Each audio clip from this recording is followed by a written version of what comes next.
Welcome to BYJU'S Exam Prep IAS and a very warm welcome to our weekly review of international events which we specially curate for the aspirants for competitive examinations.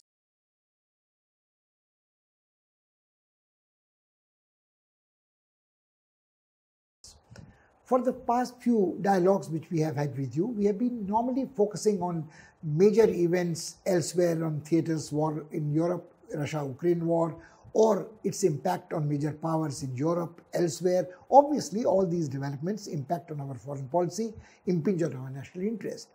But the first circle, the first concentric circle, which is of primary importance to a country's national interest, is the proximate neighborhood.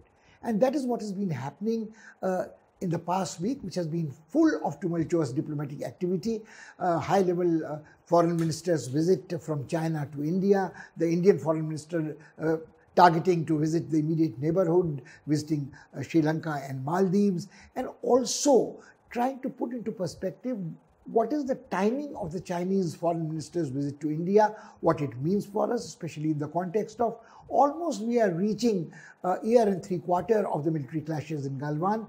Does it mean that the China is having a rethink about its adversarial relationship with India, or has it been conditioned by what is happening in the Ukrainian war theatre?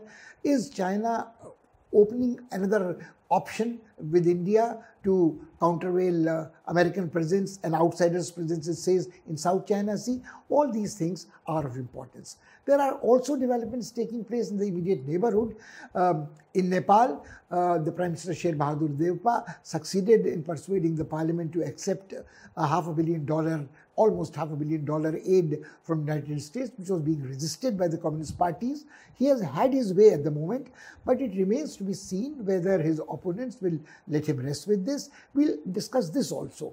We'll also talk about what is happening in Bangladesh. There have been protest movements in Bangladesh, not necessarily against the regime in power, but saying that why shouldn't the world recognize the genocide which Pakistani army perpetrated half a century back in Bangladesh. It has implications because the opposition party in Bangladesh, which confronts Sheikh Hasina most of the time, Begum Khalida Zia, has close ties with the army, and the army in Bangladesh and the army in Pakistan, despite the divergent history of freedom struggle, don't see eye to eye about these things. So there is an issue, and the Americans have come out with condemnation of the genocide of Rohingyas in Myanmar. So the term genocide, particularly in the context of Russian intervention in Ukraine, has acquired a new meaning. Is it only a European Holocaust which matters, or genocide of people of Asian origin, African origin, Latin American origin also should be mentioned in the same breath? So this divide between Europe and the rest of the world, the people belonging to the white Christian camp and the rest of the thing is also gaining in him. Also, there are issues like the BIMSTEC meeting, which had been postponed due to COVID crisis, and we are slowly, the members of BIMSTEC are trying to pick up the threads which had been lost and trying to rebuild the momentum for multilateral cooperation. All this is interesting. This is what we'll do with you this time.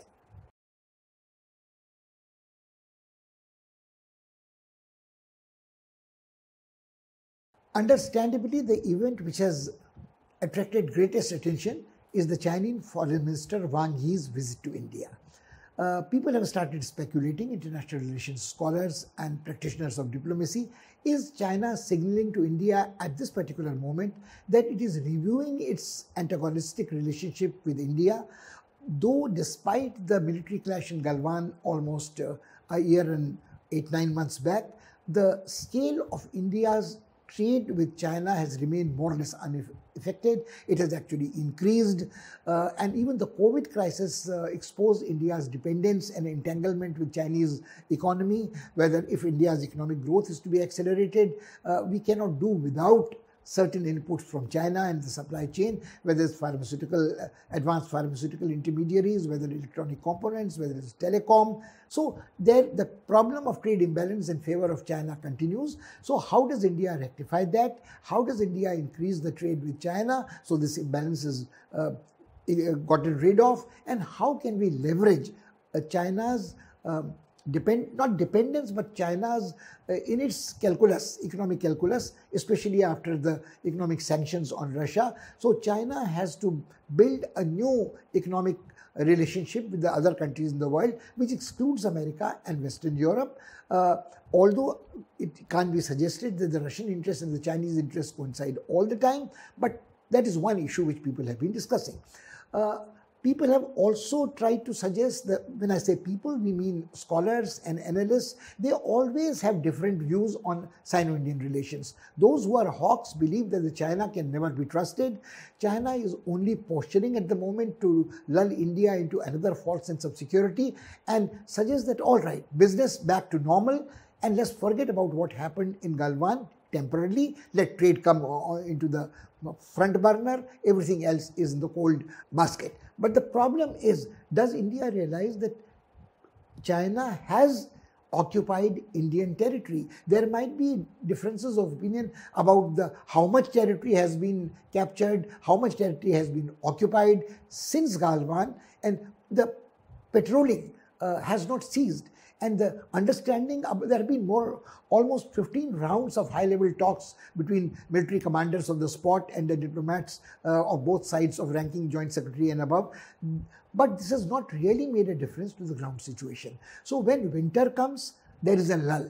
When the snow thaws, then there is an increase in tensions, because then the climate there improves to an extent where advanced patrolling can take place. There is an understanding that no arms would be used, but this did not avert the Galwan clash. So the Galwan clash has receded from public memory at the moment in India, and of course the government of India continues to claim that not an inch of territory has been lost, no intrusion has been there. But if there has been no intrusion, why was there a clash?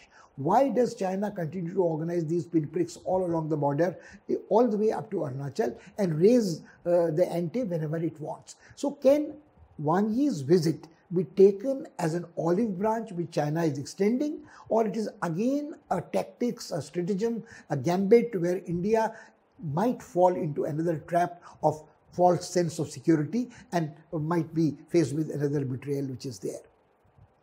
Now the trouble is that India finds itself in a very tight spot vis-a-vis China at the moment. Let's analyze objectively the current visit of Wang Yi against this broad background.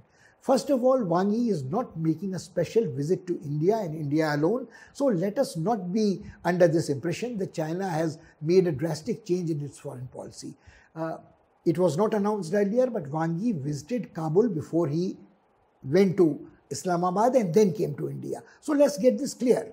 China may not have recognized the Taliban regime, but China has a great vested interest in supporting from the sidelines the Taliban regime, because it puts the Americans and the West on the wrong foot all around. So this normalization of relationship with Taliban without formally recognizing it is continuing between China, Pakistan, Iran, Russia, excluding the Western powers that might have a geopolitical interest in this region.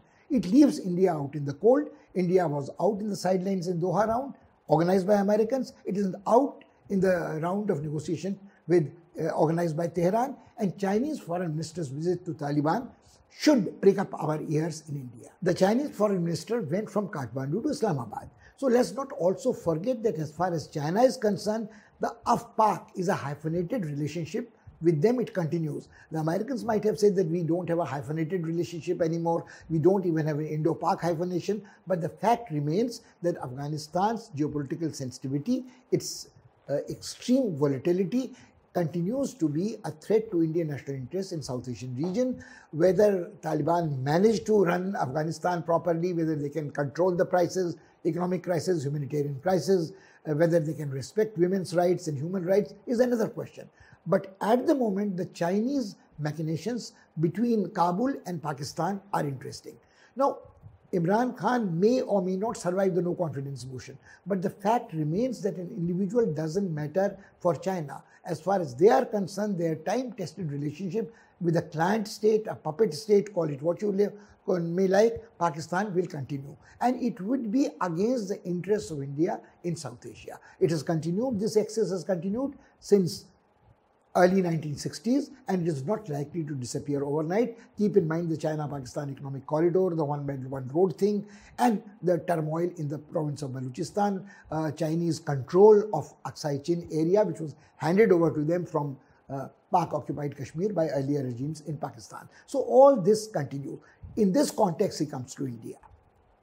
And it was suggested, it was diplomatically, euphemistically suggested that Wang Yi was expecting to have a meeting with the Prime Minister Modi. He was politely told that this was not possible, it could not be done. He would have to be satisfied with high-level meetings with his counterparts, the Indian External Affairs Minister and the National Security Advisor, Mr. A.S. Doval.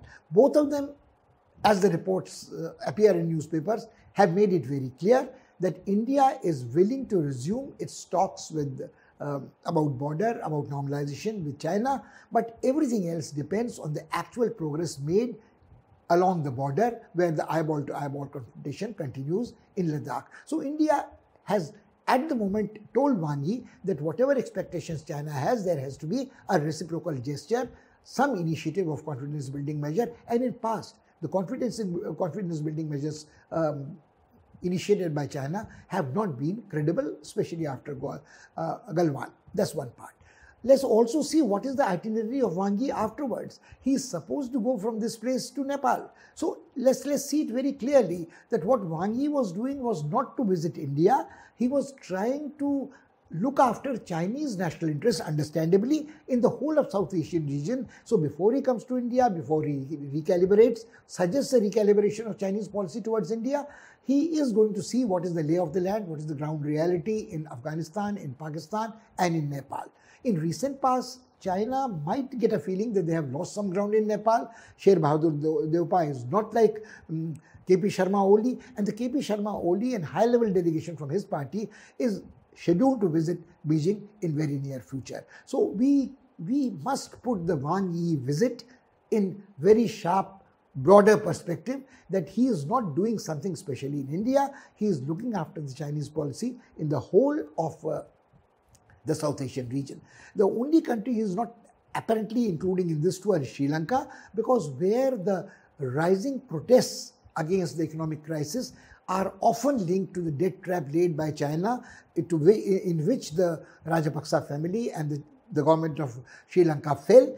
And so he probably doesn't want to add another provocation by adding a visit to Sri Lanka. And the government of India has in the recent past made not only overtures but made massive investments. Since January this year, $2.5 billion have been committed, and the Indians are now recalibrating their policy towards Sri Lanka and not focusing only on Jaffna Tamils but about the economic crisis. And also it's been suggested that Indian tourists probably could visit Sri Lanka and initiate the process of their foreign exchange earning, but that still is a long way off. But this is what the Chinese foreign minister's visit to India means. I think we have to wait and watch and see what the developments in our immediate neighborhood are and how China actually responds to the Indian expectations. One last thing about Sino-Indian relations. There also has been a talk that if the Russians have been excluded from the SWIFT banking arrangements and the dollar exchange for the oil, even Indians might reconsider recalibrating their trade with Russia, with rupee-ruble trade, and even the oil might be paid in terms of yuan, the Chinese yuan, because which is trying to replace a parallel system of international exchanges vis-a-vis the dollar exchange system. So, lot of significance is in store, and there are certain areas of interest, whether it is fossil fuel, climate change, which India and China have to work together in, but primarily the clash of interest in geostrategic terms have to be understood very properly. There is no commitment from China about South China Sea. The 9 dash continues. The threat in Indo-Pacific region and South China Sea continues. Provocative actions of China about Taiwan continue. China's patronage of North Korea continues. So we'll have to keep all this in mind when we consider Wang Yi's visit to India.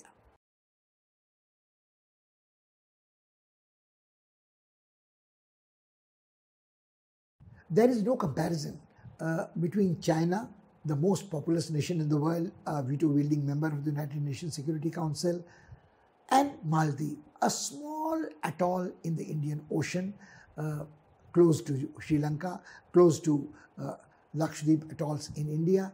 But like China, our relationship with Maldives has seen great ups and downs. There was a time when a former president of Maldives was saved by India's intervention in his favor, but ever since he remained not grateful to India, but he thought that this was a sign what India could do to either stabilize, save or destabilize and discard a government in Maldives. And ever since, Maldives has had this problem of a love-hate relationship with India, is a very small speck in the Indian Ocean. You can hardly notice it. You ask even educated Indians to name India's neighbors and the chances are that they will miss out on Maldives. Some miss out in Bhutan, some miss out, but most miss out on Maldives. But then what is the significance of Maldives? Now, Maldives historically has received Islamic influence hundreds of years ago, almost 1,000 years plus. So the population practices Islam, not necessarily a fanatical, dogmatic, intolerant Islam, but gradually as there has been a rise in Islamic fanaticism and the rise in the threat of Islamic terror, the significance of Maldives as an Islamic nation has increased very much. That is one part which we should not forget. Now, India also is home to second or the third largest population of Muslims on this planet. So even on the basis of religious affinity, India and Maldives are very close to each other. Then let's have a look at the other thing. Maldives is a string of small microscopic islands in the ocean body, and the major resource it gets is the tourism. It's a very high value, low volume tourism which is concentrated in Malé and the islands nearby. And the governments in Maldives have tried to segregate local people whose subsistence is fisheries from interacting with these tourists. But it's been impossible to connect because if you run high value tourism, you have to provide great quality services. So in the beginning, Maldives used to import everything from outside, including waiters, stewards, cooks, hotel managers, hospitality managers. But gradually, the impact of tourism has filtered down in the population of Maldives. The capital, Malé, is the only developed area which has an airstrip, which has the skyscrapers, which has congestions, which has the underbelly, which has slums, and there has been, this has led to a problem of drug abuse. The tourists who end up there are not going to live like recluses and brahmacharis. So this has, and also there was a time when telecommunications were not there, but with telecommunications and social media, the younger generation of Maldives is also aware of what is happening in the world outside Maldives, and also people staying on atolls, islets other than Malé want a share of the profit coming in. There also have been accusations of large-scale corruptions of the ruling elite, money laundering. So this is a very explosive mix. There is a population not very big but restless, especially the young. Allegations of corruption, large-scale corruption against the ruling elite, also increasing drug abuse, law and order, degradation of city life. So all this, it is easy for any government to point fingers at a neighbor and say, oh, all our ills are a result of a larger neighbor next door. Now, this has given an opportunity to two elements opposed to India. One is the Chinese, who have a vested interest in having a string of poison pearls around India's neck. So Maldives becomes very, very important in this context. Small it may be, but it can threaten India's maritime security very gravely. Also, the members of the fundamentalist Islamic group also would like to say that India is a secular country, India is against Muslims, India is unfair to minorities, and India should be treated as an enemy state. Now, the saddest part about this situation is that the government in Maldives is not in a position to exercise its physical control over the small islets. So you might have small islets which cannot be policed by the central government. So whether the government in Malé is pro-India or anti-India, there would be all those small islets where a pirate can take shelter, a terrorist tourists can take shelter and carry on activities like this. There has been a history of arms smuggling, drugs smuggling, Singapore through Sri Lanka to Maldives, which India has to be careful about. The Indian envoy has been declared persona non grata, had practically been held in captivity in house arrest at times. So there is this. So what is happening at the moment, what is aggravated the crisis is that there was a former President Yamin who had been ousted from power. He had mismanaged the economy, he was supposed to be totally corrupt, and he was jailed. He has been released recently, his conviction has been overturned. His only plank in politics is anti-India campaign. His argument is that India, in 2017, a pro-India government took over. The former President Rashid was debarred from contesting presidential election, but he is now the Speaker of the Majlis, which is the Maldives Parliament. So he's been arguing since his release that Indians have tried to capture Maldives territory, they are enjoying extraterritorial rights. There is a background to this. When Yamin himself was the president, he had cancelled the contracts legally awarded to Indian companies, asked them to get out, handed over these contracts to the Chinese, and the same argument was there that he was granting extraterritorial rights to Chinese where they could establish a naval refuelment port, they could set up surveillance satellite instrumentalities. They could continue to threaten India's maritime interests, locating themselves there. Now, this was an argument against it. The same argument he is now extending, that the Indians are trying to do this. Now, what the Indians have tried to do is above board.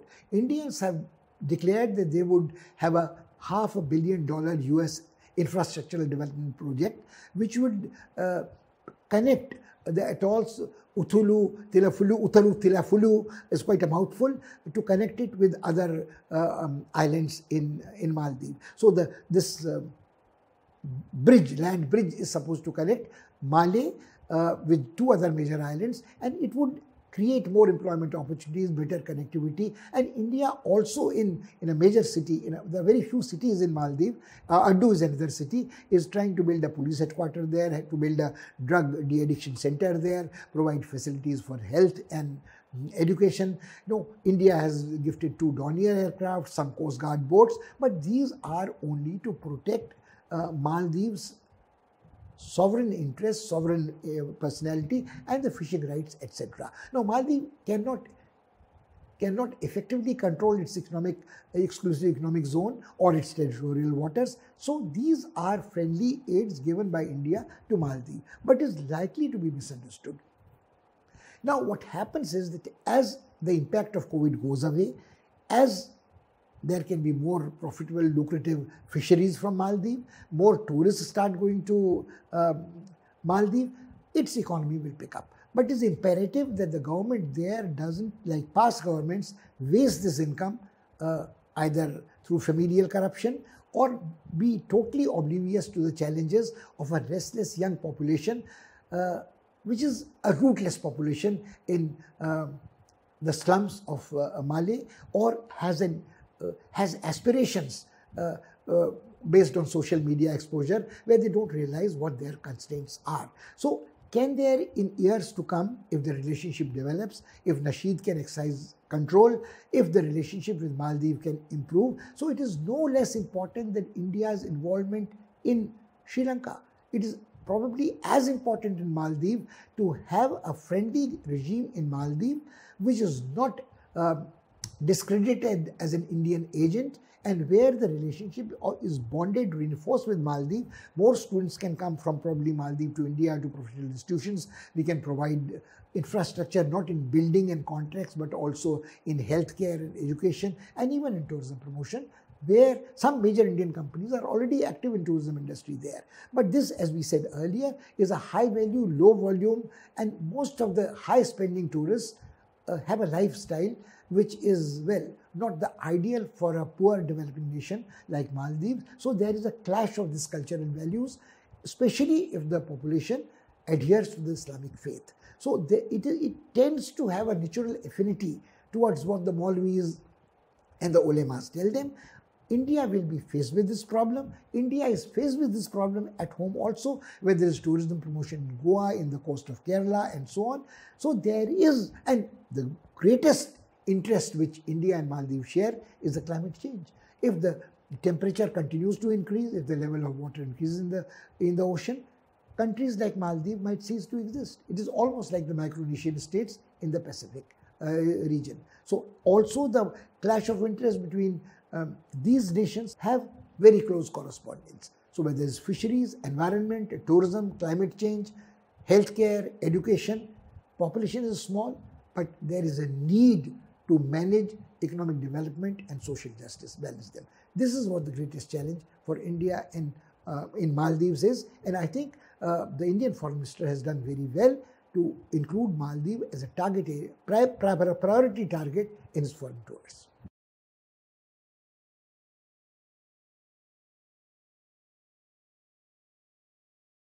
Another visit of a foreign dignitary that has attracted our attention is the projected visit of the Nepalese Prime Minister Sher Bahadur Deupa, which is proposed for the first week of April. Now, interestingly, Prime Minister Deupa has assumed power after K.C. Sharma Oli was ousted from power. He was forced to resign when he lost confidence of the members of parliament in his own party, and his government was a coalition government of communist parties, and the communist parties, especially the Maoist party of Prachanda and his own party, had been, several efforts had been made to unify them by the intervention of the Chinese ambassador in Nepal then, and she was accused of blatantly interfering in the internal politics of Nepal. This was not for India to point out. It was for the Nepalese themselves to worry about, cause concern about, and take objections to. But it is not very recent that the Nepalese have tried to play a China card against India. Way back, centuries ago, Prithvi Narayan Shah had compared the Nepal as a yam which was located between two hard rocks. One rock was India and the other rock was China. It had tried to exploit its position as a buffer state, trying to placate both sides and live and to survive happily, or with some tensions, more or less happily. During the period of British paramountcy in India, after the British defeated the Gorkhas in the first quarter of the 19th century, Nepal continued to be a sovereign state, but its position was not very different from other princely states in India, which had to accept the British advice about defense, foreign affairs, and accept a British resident. But Nepal was hard to reach. There were no motor roads, there were no connections, it was remote, the terrain was very difficult. So although the British snatched Sikkim and Darjeeling from Nepal, they gained control of Kumaon and Garhwal after the Treaty of Sugauli. But the fact remained, Nepal was some kind of a terra incognita and some kind of a Shangri-La, land of mystery and romance, which was allowed to stay as it did. The British used it as a recruiting ground for Gorkha soldiers, which served them loyally. At times, Gorkha soldiers were used to suppress nationalists in 1857 and in other confrontations. They were soldiers in various colonial wars elsewhere, but that's a different story. But this was the beginning of the recruitment of Nepalese citizen into Indian army, which is very unique in the annals of history, that citizen of another country serve in the armed forces of a neighboring country. There have been some tensions, but this is what is there.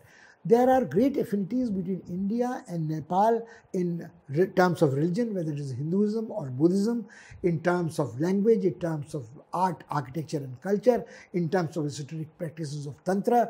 And there is actually the border between India and Nepal has been porous, whether it is the mountainous region or whether it is the Tarai region.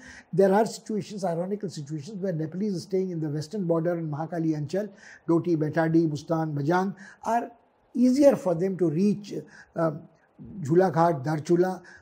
Actually, some of these villages are divided by river Mahakali. They share the same name and they are spread over international border. So there are shared rivers, there are shared traditions, and even along the Tarai belt, there is the shared affinity and relationships of marriage, etc., which in Hindi are called Roti Beti Ka Nata, sharing the bread and sharing the matrimonial alliances. But these again at times create problems, because when the Nepalese become sensitive about their sovereignty and their independence, they say that, look, India, the larger neighbor, has been taking an unfair advantage of these close ties, affinities, and even small issues like the birthplace of Siddhartha Gautam, the Buddha, becomes a dispute whether Lumbini was in Nepal or Lumbini was in India. When Buddha was born, there was neither the present-day state of India or of Nepal. This was a territory of Shodash Janpadas and Shakya confederacy, but that is besides the point. The Ram Katha unites us, the Janakpur and Bharatpur and Sita's birthplace and Sita's affinity with this kind of thing. Then you have Pashupatinath, which unites the Shaivites in India and Nepal. But all these pale into insignificance when there is a clash of chauvinistic expression of independence. Now, there may be cases where Indians have rubbed the Nepalese ruling elite the wrong way, but the fact remains that even when Indians give advice, it is normally misunderstood. You can't blame the Nepalese for that. They are the smaller neighbor. There is a kind of a mindset of an ugly Indian, to borrow the phrase from ugly American, whether it is Indian diplomats, army officers, or traders, Marwadis and others, who have occupied the best real estate in Kathmandu or in tourist places and have been exploiting. There have been cases that where the Treaty of Special Relationship, Peace and Friendship with Nepal, signed in 1950, when Rana autocracy was ended, has led to a situation where there is a lot of tax evasion, where there is a lot of excise evasion by locating a factory in the Tarai region of Nepal and then re-exporting stuff to India, avoiding taxes. All that is a different issue altogether. This is not what matters between India and Nepal at the moment. What matters between India and Nepal at the moment is the looming shadow of China, and China infiltrating and increasing its footprint in Nepal. This, unfortunately, ever since the monarchy ended and the Maoist government took place, has aggravated the situation. Unfortunate not because monarchy ended and democracy came, Republican form of government was accepted, secularism was propagated. Unfortunate because the Nepalese voters failed to give a clear mandate or a majority to any of the democratic elected parties, and Nepal has had to live with uneasy coalitions, uneasy collaboration between even the communist parties and the traditional party which had wielded power, exercised power, the Nepalese Congress Party. There have been accusations of dynastic succession, there has been accusations of corruption, there has been accusations of losing popular support, but the fact remains there also is a divide between the politics of the mountain elite in Kathmandu, the high caste Bahuns and Chetris, or the Gorkha domination, and the people in Madhes, where the large population of Nepalese stay, who think that they have been denied their share in electoral politics. There are other issues which surfaced during the constitution making about representation of minorities, of tribal minorities, whether it is Sherpas, whether it is Limbus, whether it is Rais, whether it is Boksas, whether it is Tharus, but all that is apart at the moment. What is most important is that the Chinese have tried to play one faction against the other and tried to capture the influence in policy making, especially in defense and foreign policy in Kathmandu. So we referred to the interference of the Chinese envoy, but Sher Bahadur Devpa has tried wisely to restore a balance. He has accepted $500,000 of aid which the Americans had offered, which Oli government had declined to accept. There was a lot of misinformation that the Americans were going to use this to make a military base in Nepal. But the fact was that this American aid was going to cut to size the impact of the promises made by the Chinese through their One Belt, One Road initiative and launching a lot of projects in Nepal. There also has been in recent past sort of irritation about the Chinese machinations in the northernmost region of Nepal, where they have allegedly occupied some Nepalese villages, built up stable structures, military structures there, and which would give them an unfair advantage vis-a-vis India to dominate the Nepalese foreign policy or defense policy and the perspective. Indians have, because of proximity, always been in a position to render humanitarian aid to Nepal, whether it was an earthquake, whether it is the COVID pandemic, or whether it is infrastructural development.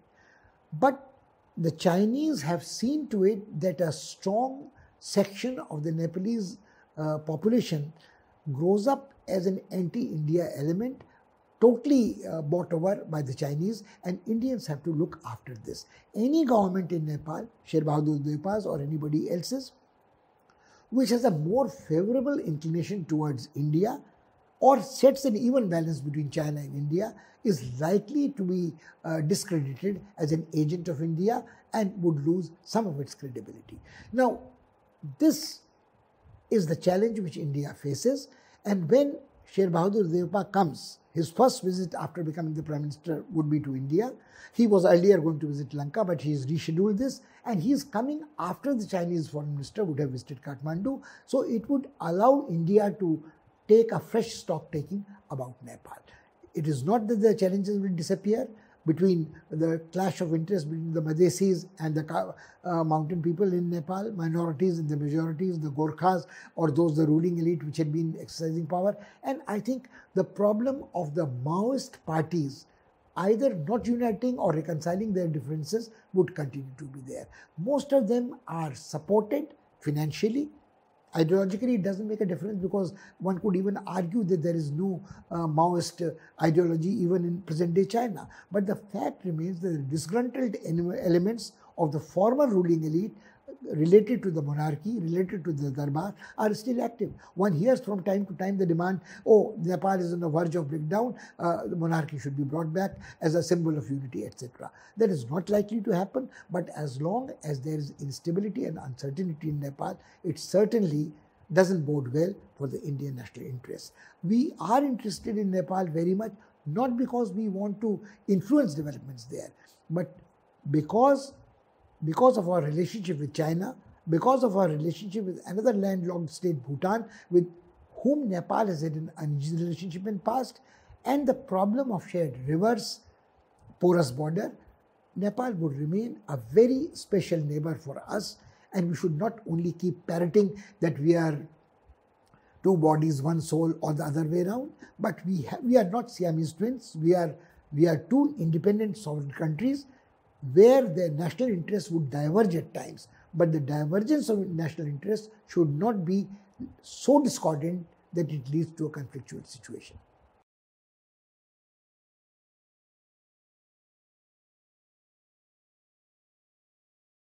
One quick look towards East.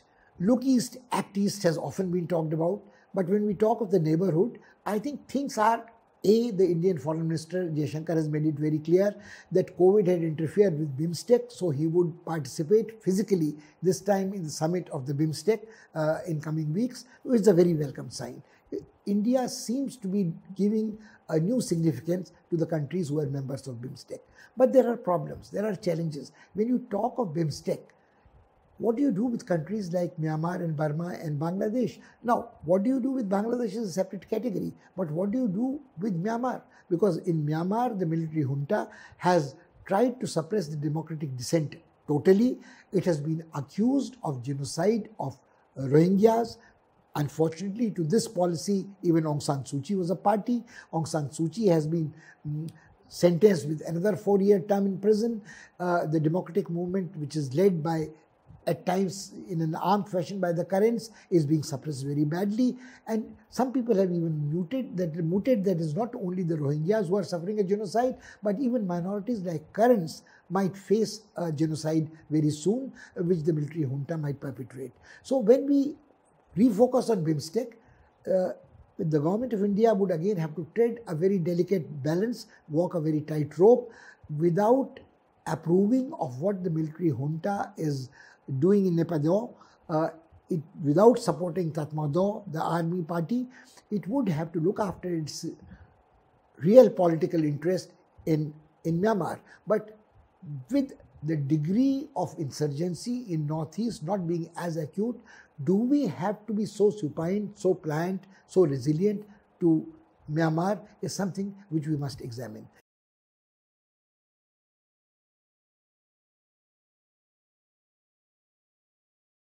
In the same breath, we must have a look at Bangladesh, where in recent past there have been some protest movements, not against the ruling party, but making a claim that why should the killings of millions of Bangladeshis by Pakistani army half a century back should not be treated as a Holocaust as significant as the Holocaust in the European theatre. As we mentioned earlier, the term genocide is becoming more and more current in the discourse in international relations, particularly after Russian intervention in Ukraine. But this raises a fundamental question. Is the genocide only significant when Europeans kill Europeans, when the color of people who are getting killed is white, their eyes are blue, their hair are blonde, and they belong maybe to different ethnicities, maybe to different religions, Jews versus Christians, Semite people versus the Anglo-Saxons, Caucasians, the Nordic people, or does the large-scale slaughter amounting to almost extinction of Aboriginal people in Australia, in New Zealand, in some parts of Africa, some parts of original people in Canada, should not even in historical retrospect be dignified with the term genocide. So race relations is going to be an important point. This is quite clear that we have not heard the last word of genocide. If the numbers is large enough of a people who have been killed, innocent people, men, women and children, and if it threatens to the extinction of a community, I think you can't have double standards there. So there is a Holocaust Memorial Day in Europe. That's what the Bangladeshis are calling for. Interesting twist there here is that the parties who are calling for this are also sympathetic to Bangladesh-India friendly relationship. Bharat Sampriti Party, things of that kind. The name tells all. Now this is what is going to be creating some trouble in India-Bangladesh relations, because there also is some anguish about intolerance towards Muslims in India, which has grown in recent days. The Citizenship Amendment Act, the National Citizenship Registration, the politics of illegal immigration from Bangladesh to Assam has raised popular tensions. It is not a Hindu-Muslim issue. It may be purely an Assamese tribal versus a non-Assamese issue. But the fact remains, religion increases the explosiveness of the situation. So when we talk in terms of genocide, according to international law, it would be advisable for India to speak out loud and clear against genocide everywhere else. But at the same time, its own national interest, short-term and long-term, might make it difficult for it to do so.